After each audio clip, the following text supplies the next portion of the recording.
I absolutely love the holidays. I'm so big on Christmas, the carols, the lights, the traditions, all of it.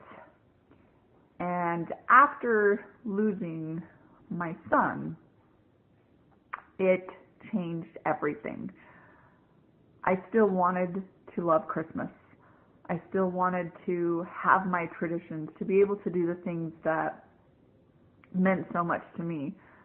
I had so many mixed emotions going into the first Christmas season, especially without him. There was still that excitement of Christmas, and then there was the devastation of Christmas. How am I going to get through Christmas without my little boy? Christmas was never going to be the same again. I had to figure out how to keep loving this season.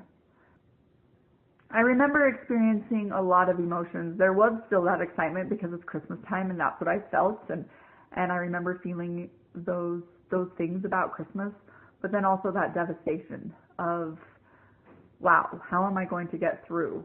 How am I going to still put a smile on my face and enjoy this, enjoy the kids opening up their Christmas presents when I was at the family party and all of those things. And then I decided, I bought some Christmas presents for Caleb already, and I'm going to share them with my nieces and nephews. I'm going to have a piece of him with me still. And watching those kids open up those presents that I had was so fun. And it was emotional for me too. I don't remember all the details. It was 14 years ago now. But it was still that excitement. And I remember my nephew, I gave him a coat that I was going to give to Caleb. And my nephew wore this coat all the time for a very long time.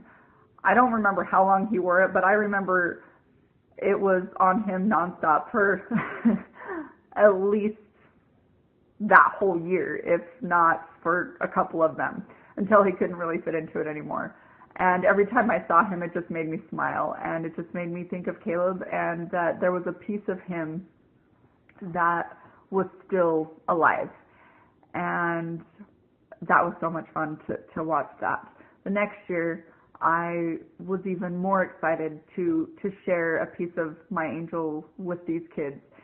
And I didn't have my daughter yet, or my son, but I wanted to make sure that I had something fun. So I started a cookie decorating party. So every Christmas Eve, I would make little invitations and I would mail them to the kids. And every year we would do something different to decorate. Gingerbread houses, cupcakes, cookies, whatever it is. Every year there was something different. And we still are carrying on that tradition, which is pretty fun. And even the little kids there, they're now teenagers and they still love to come. So that really makes a big difference for me, and that still keeps my little boy alive. Every year I would also buy an ornament. I would buy him train ornaments. And so every year I bought him one. And now this year he would be 18, and I'm not sure if I'm going to keep that up or not. It's still kind of one of those things.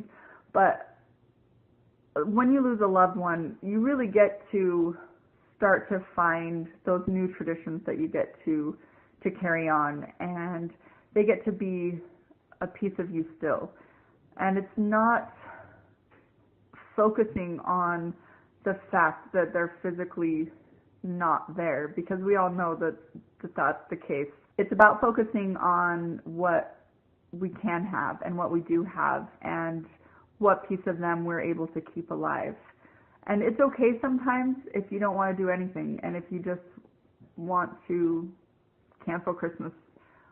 But when you continue on your journey, Christmas is going to come every year, and eventually you're going to want to have that space where you're able to create those memories for your loved ones and still keep them alive. And it's not always easy, but it's definitely worth it. So Merry Christmas. Here's to your loved ones, your angels looking over you. They're here. They know you're here. So Merry Christmas, Happy New Year, and we'll see you next time.